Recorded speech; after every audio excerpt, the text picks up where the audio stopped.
우리가 모세를 먼저 기억을 합니다.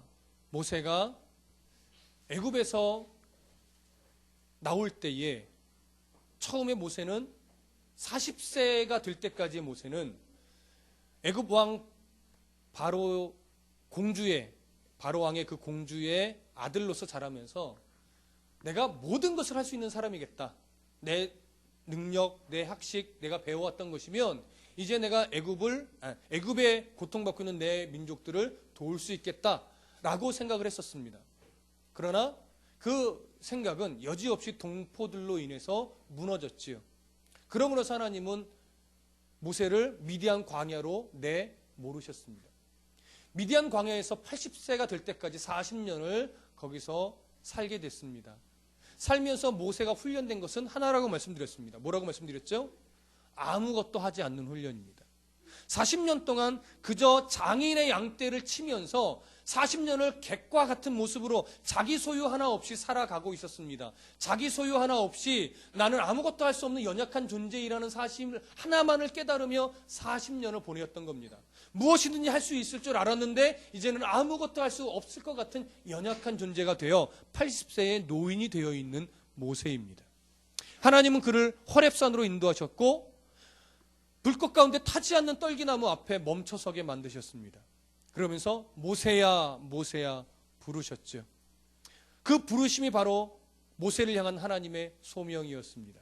그 부르심 앞에 모세는 엎드릴 수밖에 없었습니다.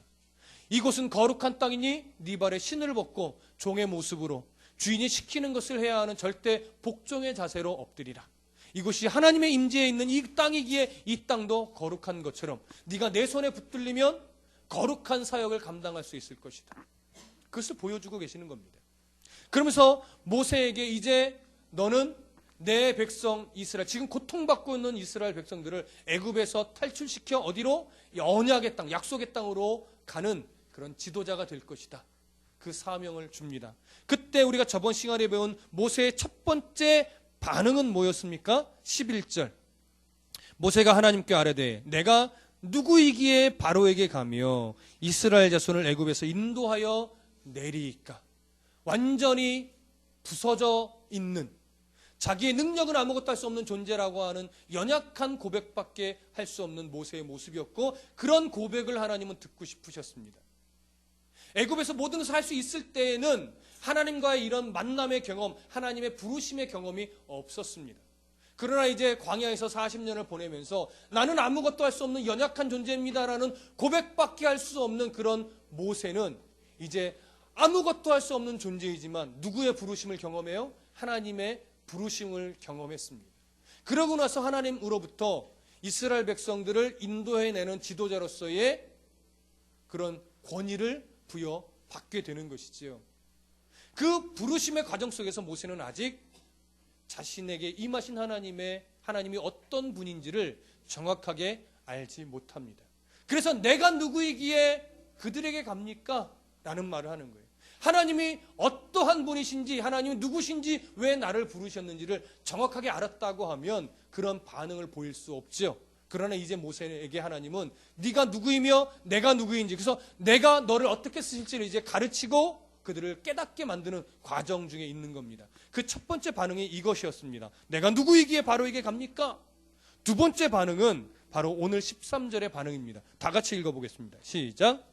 모세가 하나님께 아뢰되 내가 이스라엘 자손에게 가서 이르기를 너희의 조상의 하나님이 나를 너희에게 보내셨다 하면 그들이 내게 묻기를 그의 이름이 무엇이냐 하리니 내가 무엇이라고 그들에게 말하리이까. 자, 이 얘기는 쉽게 얘기하면 내가 우리 조상의 하나님이 나를 통해서 너희를 애굽에서 탈출시켜 약속의 땅으로 가라고 명하셨습니다. 그래서 내가 나아왔습니다. 그럴 때 40년 전에는 아무도 모세의 권위를 인정하지 않았었어요. 오히려 얘가 살인자예요 라는 것을 들통나게 만들어서 도망가게 만들었죠. 동족들이 배신했단 말이에요. 왜요? 그에게 지도자로서의 권위가 부여된 적이 없었기 때문에 그렇습니다. 근데 지금은 네가 가서 말해라 이거예요. 하나님이 내게 너희를 이렇게 이끌어내라고 하셨다. 그럼 과연 그것을 누가 믿겠냐는 것이죠. 모세의 반응은 누가 믿겠습니까? 아무래도 그들은 이렇게 반응할 겁니다. 그래? 너를 만나서 너에게 그런 권세를 주신 분이 누구냐? 그 신의 이름이 뭐냐라고 묻는다라고 하는 거예요. 근데 여러분, 이게 쉬운 이야기 같지만 잘 들어보시면 이게 결코 쉬운 얘기가 아닙니다. 이스라엘의 애굽의 지금 노예로서 고통받고 있는 이 동족들이 왜 그 신의 이름을 묻는 걸까요? 이 부분을 생각해 보셔야 돼요. 왜 신의 이름을 지금 물을까요? 애굽은 다신 사상이 팽배한 지역입니다. 눈에 보이는 모든 사물에 다 신이 존재합니다. 나일강의 신, 또 다산을 상징하는 파리떼의 신, 메뚜기 신, 독충의 신, 눈에 보이는 모든 물질들은 다 신이에요. 그리고 그 신마다 누가 이름을 붙여요? 누가 이름을 붙였어요? 하나님이 이름을 붙여줬어요? 얘는 메뚜기 신이다. 얘는 보면대의 신이다. 이 보면대를 놓고서 보면 시력이 좋아질 거야. 그래서 안구정화의 신. 저를 보면 안구정화가 되십니까? 충혈이 되십니까? 예린이의 눈빛이 경멸하는 눈빛. 그렇죠? 나름대로의 그런 신들의 이름을 다 붙여놨단 말이에요. 누가 붙여요? 사람이 붙여놨어요. 사람이 붙여놓고서 저건 무슨 신이야? 저건 무슨 신이야? 저건 무슨 신이야? 이것에 지금 이스라엘은 뭐 되고 있어요? 익숙해져 있어요. 그러면서 묻는 거예요. 너에게 그런 권위를 준 신의 이름이 뭐냐라고 하는 거죠. 결국 그렇게 반응할 것 같은 이스라엘 백성들의 의도는 뭐예요? 조상의 하나님, 언약의 하나님을 뭐 취급하는 거예요? 여러 잡신들 중에 하나로 취급하려고 할 텐데, 과연 그들의 반응은 그럴 텐데 내가 그들에게 어떻게 말을 해야 됩니까? 라고 하는 것이죠. 느낌이 이해되십니까? 그럴 때 하나님이 이렇게 말합니다. 14절 다 같이 읽어보시죠. 시작. 하나님이 모세에게 이르시되 나는 스스로 있는 자이니라. 또 이르시되 너는 이스라엘 자손에게 이같이 이르기를 스스로 있는 자가 나를 너희에게 보내셨다 하라. 자, 하나님이요 자신의 이제 이름을 가르쳐 주는데 어떤 증명을 하기 위해서 이러이러하고 이러이러하니까 이 하나님이 정말 너희들의 언약의 하나님이고 그러니까 너희들은 따라해야 돼. 이런 식으로 가르쳐 주는 것이 아니라 자신의 이름을 그냥 스스로 있는 자다라고 이야기하라는 거예요.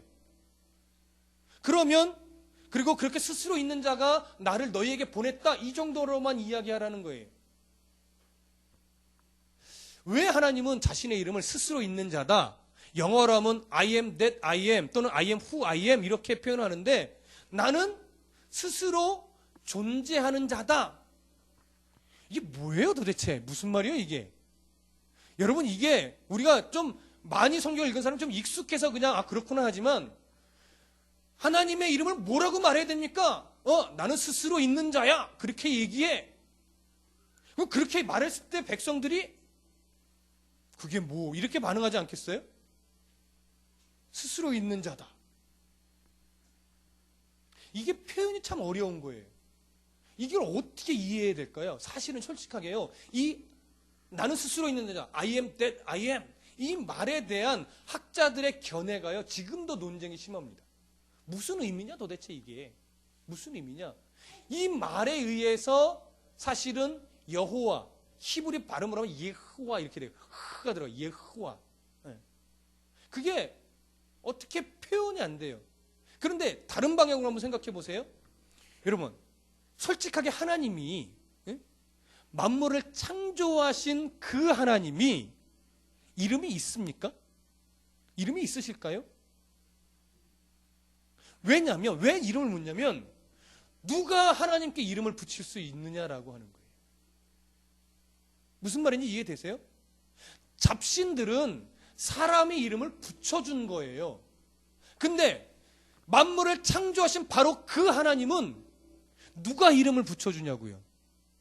붙여주지 않죠. 붙여줄 수가 없죠. 그리고 하나님 스스로가 자기의 이름을 정확하게 말씀해 주신들 그 이름의 뜻을 이해할 수 있는 존재가 있을까요? 없단 말이에요. 그렇기 때문에 그나마 인간이 이해할 수 있는 최대의 표현이 뭐냐면 스스로 존재하는 자다. 스스로 있는 자다. 그 스스로 있는 자라고 하는 그 의미가 정말 아직도 학자들 간의 논쟁이 많지만 부인할 수 없는 두 가지 큰 뜻이 있습니다, 여러분. 부인할 수 없는 두 가지 큰 뜻. 그것은 뭐냐면 그것이 이름의 뜻이라는 것이 아니라 그 나는 스스로 있는 자다라고 하는 말이 갖고 있는 중요한 특징이라는 얘기예요. 첫 번째 특징은 뭐냐면 이 표현이 이 스스로 있는 자다라고 하는 이름이 갖고 있는 중요한 특징의 첫 번째는 하나님의 능력, 그 하나님의 신실하심, 그리고 그 하나님의 임재하심을 드러내는 칭호라는 얘기예요. 하나님의 능력. 자, 하나님의 능력에 한계가 있습니까? 없습니까? 없죠. 그게 스스로 있는 자다. 나는 스스로 존재하는 자다라고 하는 그 뜻, 문구가 갖고 있는 중요한 의미 중에 하나입니다. 왜요? 잘 생각해 보세요. 이 땅에 피조물 중에, 이 땅에 존재하는 사물 중에, 인간을 포함하여 사물 중에 스스로 존재할 만한 능력이 있는 것이 있습니까? 없지요. 스스로 존재할 수 있는 게 없어요. 예전에 이런 좀 우스개 농담을 한 적이 있어요. 지구상에 과학이 너무 발달을 해서 한 과학자가 흙으로 사람을 만드는 기술을 발명했다라고 합니다. 예예요, 예. 진짜 그런 기사가 난 게 아니라 흙으로 사람을 만들었어요. 진짜 생명체를. 그리고 하나님께 딱 고개를 뻣뻣이 들고 얘기하는 거예요. 하나님 보세요. 저도 하나님처럼 흙으로 사람을 만들었습니다. 어우, 참 잘난 척하는 거죠. 그랬더니 하나님이 이렇게 말하는 겁니다. 너 다음부터 내 재료 쓰지 마. 이렇게 얘기를 하는 거지. 이해되십니까? 그 흙을 누가 만들었어요? 하나님이. 하나님은 무에서 유를 창조하시는 능력이 있으신 분이에요. 근데 그렇게 지혜롭다라고 말하고 과학적이다라고 말하는 사람도 무에서 유를 창조할 수 없단 말이에요. 하나님이 만들어주신 재료 안에서는 뭔가 창조적으로 하는 것 같이 보이지만 그 능력은 한계가 있어요. 그러나 하나님은 그렇게 스스로 존재하는 존재됨을 갖고 있는 것은 이 땅에 피조물 중에 아무것도 없단 말이에요. 그러나 하나님은 누구로부터 지음을 받은 존재가 아니라 스스로 존재하는 그런 능력의 하나님인 거예요. 그래서 이것은 바로 무한하신 하나님의 능력을 일단 1차적으로 이 특성 안에 담고 있습니다. 두 번째는 뭐라고요? 신실하심이라고. 이 신실하심. 이 신실하다라고 하는 말이 참 다양하게 쓰여질 수 있지만 오늘 본문에서 중요한 것은 뭐냐면 하나님이 자신의 입으로 한번 약속하신 것은 끝내 지킨다 안 지킨다? 지키시는 분이시다. 스스로 존재하는 그분은 신실하셔서 약속을 지키신다. 그래서 뒤에 보면 계속해서 하나님을 어떤 하나님이라고 말해요? 너희 조상의 하나님, 아브라함의 하나님, 이삭의 하나님, 야곱의 하나님이라는 거예요. 그 의미는 뭐냐면 아브라함에게 약속했던 그 약속을 이루시는 하나님, 야곱에게 약속했던 그 약속을 이루시는 하나님, 이삭에게 하셨던 그 약속을 이루시는 하나님이라는 거예요. 그 신실하신 하나님. 그리고 하나님의 임재, 그런 하나님이 지금 누구 가운데 임하신 분이시라고요? 우리 가운데 임하신 분이시라고요. 누구를 사랑하셔서? 저와 여러분, 우리들 하나님의 백성들을 사랑하셔서 그런 하나님의 능력, 신실하심, 그 다음에 임재하심, 그런 하나님을 일단은 드러내는 특징이 있어요. 이 이름에는. 두 번째는 이 이름에는 하나님의 영원하신 존재됨, 그 존재됨을 이 이름 안에 있습니다. 자, 스스로 존재하는 분이다라고 할 때 이것은요, 오늘은 있는데 내일은 없어질 것에게 스스로 존재하는 자다라는 표현을 쓸 수 있을까요? 없지요. 그러면 이 땅에 존재하는 것 중에 오늘 있는데 내일도 분명하게 있다라고 말할 수 있는 게 있을까요? 없다라고 하는 거예요. 몇천 년 된 나무라 하더라도 그 나무는 언젠가 시들어 죽게 마련입니다. 땅도 침식이 되고 가라앉고 언젠가 이 지구도 우리는 멸망한다라고 알고 있습니다. 굳이 종교가 아니더라도 많은 사람들이 언젠가 이 지구가 멸망할 거 아니냐. 그래서 자꾸 어디를 가려고 그래요? 우주로 가려고 하죠. 이미 어느 별은 우주로 가서 우주로 이민하는 그 신청서에 정말 수억 원을 들여서 신청을 한 사람도 외국에는 있다라고 합니다. 그만큼 불안한 거예요. 그래서 이 지구상에 존재하는 모든 어느 것도 오늘 있는데 내일까지 있을 수 있다라고 자신 있게 말할 수 있는 것은 아무것도 없어요. 영원히 존재하는 것이 없단 말이에요. 그러나 하나님은 영원히 존재하시는 거예요. 그 특징이 이 스스로 있는 자다라고 하는 이름 안에 있는 겁니다. 그렇기 때문에 하나님 모세에게 이 이름을 가르쳐 주시면서 이 백성들에게 가서 스스로 있는 자가 나를 너희에게 보내셨다라고 말할 때에 자신을 보내신 근거를 뭐 이렇게 저렇게 막 뭔가 증명해서 가르쳐 주는 것이 아니라 그저 그러한 존재된 하나님이 보내셨다라고 하는 그 보내심의 근거를 그저 하나님의 이름에 두는 거예요. 저나 여러분들이 이 땅에 존재하는 이유가 뭡니까? 바로 그 하나님이 사랑하셔서 부르셔서 자녀 삼아 주셔서 교회로 보내어 말씀을 듣고 그리스도인들에게 살아가라는 계속해서 그 음성을 들려주시고 있기 때문에 우리가 오늘 이렇게 감사하며 하루하루를 보낼 수 있게 된 거예요. 제가 유창한 말로 여러분들을 설득하고 여러분들의 이 무지한 이 두뇌를 깨우쳐서 하나님을 만나게 만든 게 아니란 말이에요. 여러분들이 하나님을 만난 건 사람의 새치혀가 아니라 철저하게 스스로 있는 그분이 여러분들을 사랑해서 불러내셨기 때문인 거예요. 조금 더 심하게 얘기하면요, 여러분이 성경 때문에 하나님을 믿으시는 것 같습니까? 이거 아니에요, 여러분. 이거 오해하지 마세요. 잘못하면 이단돼요, 저. 성경 때문이 아니에요. 그러면 예전에 글을 모르시던 우리 할머니 세대는 어떻게 하나님을 믿어요? 그분은 성경 못 읽어요. 근데 어떻게 은혜를 받아요? 성경은요, 1차적으로 성경이 지어지기 전에 하나님의 백성들을 먼저 사랑하셨습니다. 그리고 불러주신 거예요. 그리고 나서 더 성숙하고 바르게 하나님을 알라고, 하나님을 알으라고 뭘 주셔요? 성경을 주신 거예요. 성경은 하나님을 증명하는 도구가 아닙니다. 성경은 그저 하나님이 인간을 사랑하는 그 흔적들을 기록해 놓으신 책일 뿐이에요. 그래서 여러분, 이 성경책은 낡아서 쓰기 어려우시면 버리세요. 근데 잘 안 버려지죠. 왜? 성경책이 늘 거룩하다고 생각되니까. 잘 읽지도 않으면서. 예? 그래서 뭔가 성경책을 쓰레기통에 넣는다는 것 자체가 불경건하게 느껴지니까 못 버리는 거예요. 저도 잘 못 버려요. 그렇게는 잘 버려지지 못하긴 해요. 그래서 주로 선택하는 방법이 뭐예요? 태우죠. 왜? 땅에 버려지거나 짓밟히는 것이 조금 마음에 걸리니까. 저도 그렇게는 하지만 사실 그렇게 가는 게 옳은 것은 아닙니다. 왜? 성경책이 중요한 것이 아니라 여기에 담겨져 있는 하나님의 말씀이 중요한 거예요. 저도 어쩔 수 없어요. 저도 성경책 쓰레기통에 못 버립니다. 그러나 중심을 정확하게 아셔야 돼요. 그런 하나님이신 거예요. 말씀으로 우리 가운데 역사하시는 그 하나님. 자, 그런 하나님의 이름을 알려주셨습니다. 자, 그리고 이제 15절 다 같이 읽어봅니다. 15절 시작. 하나님이 또 모세에게 이르시되 너는 이스라엘 자손에게 이같이 이르기를 너희 조상의 하나님 여호와 곧 아브라함의 하나님 이삭의 하나님 야곱의 하나님께서 나를 너희에게 보내셨다 하라. 이는 나의 영원한 이름이요 대대로 기억할 나의 칭호니라. 대대로 기억할 나의 칭호예요. 어떤 하나님이? 아브라함과 언약하신 그 하나님이, 이삭과 언약을 하셨고 야곱과 언약하셨던 그 하나님이 지금도 우리 가운데 있으신 거예요. 그 언약을 이루셨고 그 언약을 또 이루어 가십니다. 그 하나님을 여러분 믿고 계십니까?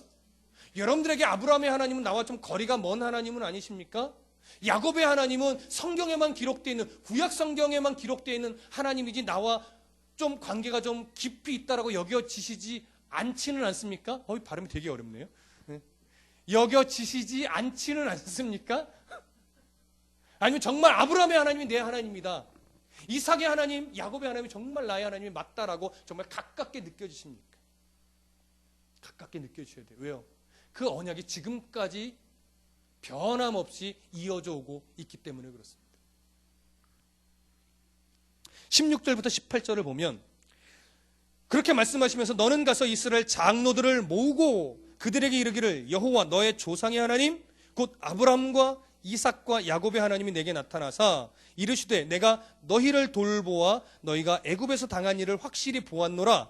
내가 말하였거니와 내가 너희를 애굽의 고난 중에서 인도하여 내어 젖과 꿀이 흐르는 땅 곧 가나안 족속, 헷 족속, 아모리 족속, 브리스 족속, 히위 족속, 여부스 족속의 땅으로 올라가게 하리라 하셨다 하면 18절 함께 읽습니다. 시작.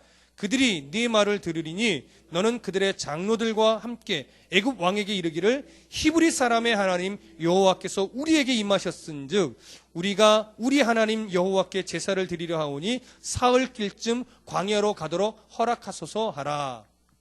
모세에게 네가 이제 애굽에 들어가면 장로들을 먼저 모아라. 그리고 그들에게 그 언약의 하나님 아브라함과 이삭과 야곱의 하나님이 우리를 인도하여 약속의 땅으로 들어 보내신다고 약속하셨습니다. 그러고 나서 그 장로들과 함께 바로에게 가서 말하라 이거예요. 근데 그 말의 내용이 오늘 중요합니다. 18절을 다시 한번 보세요. 중간 이후에 애굽 왕에게 이르기를 히브리 사람의 하나님 여호와께서 우리에게 임하셨은즉. 어떤 하나님이요? 히브리 사람의 하나님. 왜 이런 표현을 썼을까요? 히브리 사람의 하나님. 히브리라는 말은 강을 건너왔다라는 얘기예요. 아브라함이 강을 건너서 가나안 땅에 들어왔을 때 그 강을 건너왔다. 세상 아브라함이 살던 세상 것을 다 떨쳐버리고 하나님 약속의 땅으로 건너온 자라는 얘기예요. 그게 히브리라는 뜻입니다. 우리들도 예전의 삶을 벗어 던지고 믿음의 강을 건너와서 믿음이라고 하는 하나님 말씀이라는 울타리 안에 들어오는 하나의 가족이에요. 공동체예요. 그래서 우리도 히브리인이라고 말할 수 있어요. 영적으로는 무슨 느낌인지 이해되시죠? 강을 건너온 존재예요. 근데 그 히브리 사람의 하나님이래요. 왜 이런 표현을 썼느냐? 애굽에는 수많은 신들이 있습니다. 잡신이죠. 그러나 그 신들, 너희들이 섬기는 그런 신들과는 달리 우리가 믿는 하나님 누구다? 히브리 사람의 그 하나님. 아브라함의 하나님, 이삭의 하나님, 야곱의 하나님, 우리가 믿는 하나님 그 하나님이다 이거예요. 구별시키는 겁니다.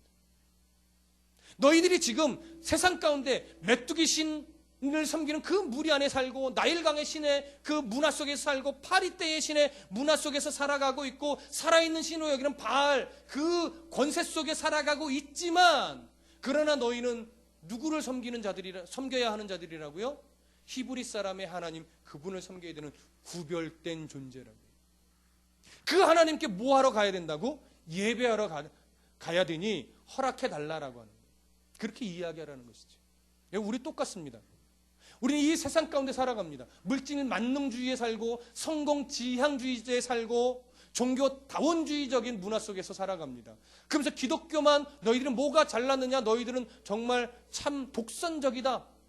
이태리 말로 똘레랑스가 없다. 관용이 없다. 니들만 최고라고 말하는데 종교 간의 대화가 이루어져야 되지 않냐? 왜 니들만 유일하다고 말하느냐? 불교의 부처도 마호메트도 결국 따지고 올라가면 동일한 신 아니겠냐라고 얘기해요. 그러나 기독교는 그렇지 않다라고 얘기합니다. 다른 신들에서 소통이 잘 돼요. 종교 간에 아름답죠. 멋있죠. 그러나 아름다운 것 같이 보이는 겁니다. 멋있는 것처럼 보이는 겁니다. 왜요? 진리는 하나이기 때문에 그렇습니다. 얘도 진리고 쟤도 진리면 진리일 수가 없죠. 나도 잘생겼고 너도 잘생겼고 너도 잘생겼으면 연예인이 필요가 없겠죠. 진리는 하나입니다. 1 더하기 1이 2니까 진리지 1 더하기 1이 3도 될 수 있고 4도 될 수 있으면 진리가 될 수 없는 겁니다. 우리를 위해 죽으신 분은 죄 없으신 예수 그리스도 한 분밖에 없습니다. 어느 종교에도 인간을 위해 대신 죽어주신 신은 존재하지 않습니다. 그래서 다른 종교와 기독교가 차별화되어 구별할 수 있는 유일한 근거 하나는 바로 우리를 위해 죽으신 예수 그리스도가 그 종교 안에 있느냐 없느냐라고 하는 거예요. 유일한 분으로 믿느냐라고 하는 거예요. 여러 기독교 이단에도 보면 예수 그리스도를 부인하지 않는 이단도 많습니다. 근데 그들이 왜 이단이에요? 유일하다고 말하지 않기 때문에 그래요. 예수가 이 땅에 왔지만 또 메시아로서 하나님이 나를 보냈다 이거예요. 틀렸죠. 그게 이만이라는 거예요. 그게 정명석이라는 거예요. 그게 문선명이라는 거예요. 그래서 그들이 이단인 거예요. 성경을 자의적으로 해석하고 결국 하나님이 메시아로 나를 보냈다 이거예요. 주민등록증 있는 놈이. 성경은 말합니다. 보내신 그대로 내가 온다 이거예요. 올라간 그대로 올 것이다 이거예요. 주민등록증 있는 사람은 메시아일 수 없습니다. 근데 우리는 이 아주 간단한 진리를 모르니까 성경을 왜곡시켜서 푼 다음에 그러니까 하나님이 이제 예수 그리스도의 사명은 끝났고 나를 메시아로 보냈다는데 그걸 믿고서 추정하는 거예요. 누누이 말씀드립니다. 여러분, 이태희 목사는 믿을 만하다, 믿을 수 없다? 믿을 수 없다고 하기는 좀 죄송스럽고 믿을 수 있다라고 하기는 뭔가 성경과 안 어울리는 것 같고 믿을 수 없습니다.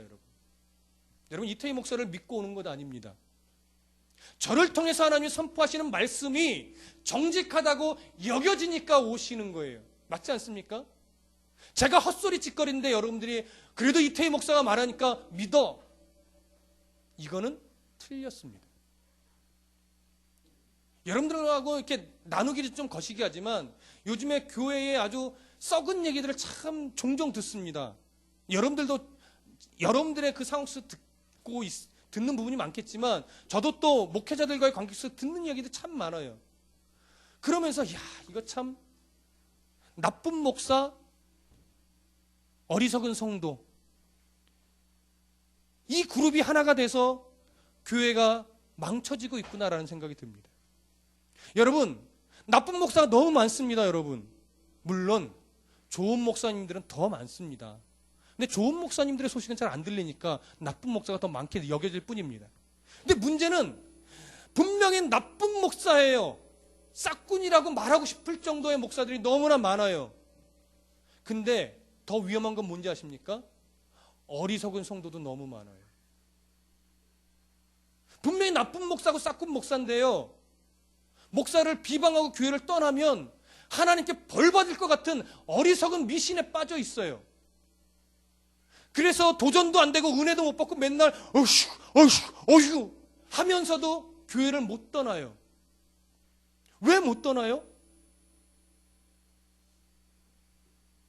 연약함을 말하는 거 아닙니다, 여러분. 교회가 연약한 구석이 있고 목회자가 연약한 구석이 있어요. 그것은 성도들이 기도해줘야 될 문제고 채워줘야 될 문제예요. 이해되십니까? 여러분 저 연약한 거 많습니다.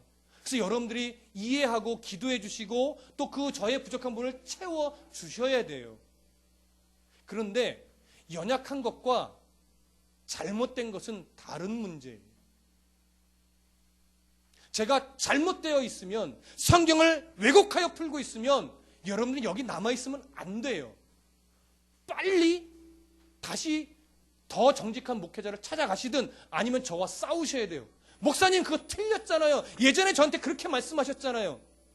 제가 변절되고 성경을 왜곡되게 풀면 지적해달라고 말씀해 주셨잖아요. 라고 저와 싸우셔야죠. 근데도 제가 안 바뀌면 어떻게 돼요? 떠나셔야죠. 왜요? 그러면 그때부터 여기는 교회가 아닙니다. 근데 어리석은 성도들이 그걸 못 보는 거예요. 나쁜 목사가 더 나쁘고 그 다음에 안타까운 것은 어리석은 성도가 추종한단 말이에요. 목사를 믿으시면 안 됩니다, 여러분. 장로를 믿으셔도 안 됩니다. 하나님을 믿고 말씀을 믿으셔야죠. 그래서 그게 분별력이 되고 그게 근거가 돼야죠. 오늘 이 이스라엘 백성들을 따르게 만드는 그 모세가 말하는 그 기준은요, 철저하게 자기가 아니에요. 아브라함의 그 하나님, 이삭의 그 하나님, 야곱의 그 하나님이 나를 보내셨다 이거예요. 그래서 그들이 하나님의 은혜 안에서 모세를 따를 수 있었던 거예요. 이해되십니까? 모세가 잘나서 따른 게 아니라니까요. 그 신실하신 하나님이 모세를 보내셨다라고 하는 사실을 이스라엘 백성들이 하나님의 은혜로 깨닫고 인정했기 때문에 따르는 거예요. 여러분들이 저를 따라주시는 이유가 그처럼 하나여야 돼요. 이태희 목사가 말씀을 정직하게 풀려고 애를 쓰고 말씀대로 살려고 애쓰는 목사다라고 하는 이거 하나 인정하셔서 나오셔야 돼요. 그게 깨지면 빨리 떠나셔야 되는 거예요. 미련 두지 마시고. 어떤 분은 내가 이 교회 헌금을 얼마나 많이 했는데 이게 미련을 못 벌어서 못 떠나시는 분이 있어요. 하나님께 드렸으면 거기서 끝이에요. 더 생각하지 마세요. 헌물했으면요 거기서 끝이에요. 저거 내가 헌물한 건데 이거 생각하는 순간까지도 계속하여 여러분들 그것은 헌물된 거 아닙니다. 아직까지도 여러분 거가 되는 겁니다. 이해되십니까? 그래서 저는 언젠가 좀 때가 되면 이제 누가 뭐 어떤 헌금 봉헌하셨습니다. 강대상에서 읽지 않으려고 합니다. 그걸 읽는 이유 중에 하나는요. 한때 헌금위원들이 재정부 위원들이 이 11조 이런 감성금 이런 것들을 유용했어요. 목사님이 안 읽고 기재만 하면 되고 액수만 나중에 맞추면 되니까 얼마나 교회 재정이요 빼어먹기 좋은지 몰라요. 왜? 교회는 그냥 은혜거든요. 싸워서 뭐해? 아이, 은혜롭게 가자. 좋은 게 아닙니다. 교회는 옳은 게 좋은 겁니다. 그러다 보니까 자꾸 이름을 더 호명해야 돼요. 그래서 내가 11조 낸 것을 목사님이 있을 때서 누가 11조 내셨습니다. 자기 이름을 듣고 싶은 거예요. 들어야 하나님 앞에 드려진 것처럼. 아니요. 여러분 11조를 무명으로 하시라는 말은 아니지만 11조까지도 무명으로 하실 수 있는 용기가 있으셔야 돼요. 아무도 내가 11조 낸 거 뭐 얼마 냈고 그거 중요하지 않고 내가 냈다라고 하는 것이 아니라 하나님께 드렸다라고 하는 그 마음으로 모든 헌금을 사실은 무명으로 하실 수 있는 용기가 있으시면 더 좋습니다. 그러나 무명으로 하시면 안 됩니다. 왜냐하면 무명으로 하셔도 되지만 하지 말라고 권면하는 이유는 뭐냐면 그렇게 되면 나중에 교회가 커져서 재정부 위원들에게 충분히 11조를 유용할 수 있는 기회를 제공할 소지가 많아요. 이게 오늘날의 문제예요. 이렇게도 문제가 있고 저렇게도 문제가 있어요. 그래서 여러분 무명으로 안 하셔도 좋습니다. 그러나 내가 얼마를 냈는데 라고 하는 내가라고 하는 이 이름을 최대한 없애기 위해 신앙의 수준을 만져가십시오. 모든 근거가 하나님이면 됩니다. 모세가 나를 보내신 그 근거를 어디에 뒀다고요? 아브라함의 하나님, 이삭의 하나님, 야곱의 하나님, 그 하나님께만 뒀다고요. 목회의 근거도 하나님이어야 되고 여러분의 신앙의 삶의 근거도 하나님이셔야 됩니다. 그 하나님이 우리를 어떻게 놔두실까요? 배고프고 굶주리게만 놔두실까요? 오늘 성경을 보시죠.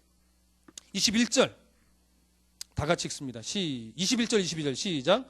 내가 이 백성에게 은혜를 입히게 할지라 너희가 나갈 때에 빈손으로 가지 아니하리니 여인들은 모두 그 이웃 사람과 및 자기 집에 거류하는 여인에게 은폐물과 금폐물과 의복을 구하여 너희의 자녀를 꾸미라. 너희는 애굽 사람들의 물품을 취하리라. 하나님이 이스라엘 백성들에게 이렇게 말씀해 주십니다. 그들이 빈손으로 나가지 아니할 것이다. 애굽 사람들의 그 폐물들, 의복들을 너희들이 가지고 나가게 될 것이다. 자, 여기서 여러분들 질문을 던져드립니다. 잘 한번 생각해 보십시오. 왜 하나님이 이스라엘 백성들에게 그 애굽에 그 타락해 있는 그들의 금폐물은요 대부분 우상이에요. 우상의 형상이에요. 근데 왜 그 폐물들, 의복들을 가지고 나가게, 빈손으로 나가지 않고 그것들을 가지고 나가게 하셨을까요? 왜 그러셨을까요? 성경 한 구절 찾아보실까요? 출애굽기 12장 41절.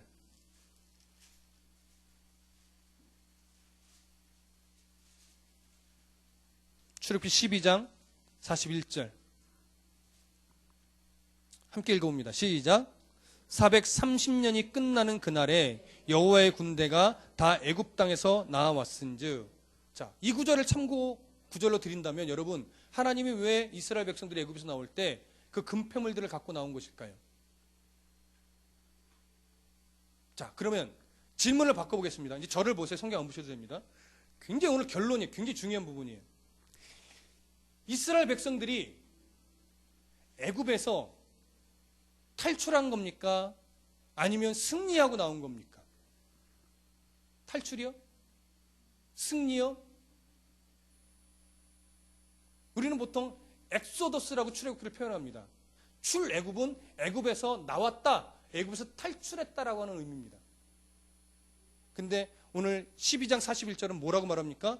430년이 끝나는 그날에 여호와의 뭐가? 군대가 다 애굽 땅에서 나왔어요. 이스라엘 백성들을 뭘로 표현해요? 여호와의 군대라고 표현해요. 여호와의 군대가 패전하여 나온 겁니까? 승리하여 개성가를 부르며 나온 겁니까? 그겁니다, 여러분. 승리하여 개성가를 부르고 나온 겁니다. 당시 문화 속에서 군인이 한 지역을 정복하고 나올 때는 꼭 손에 뭘 들고 나옵니까? 전리품을 들고 나옵니다.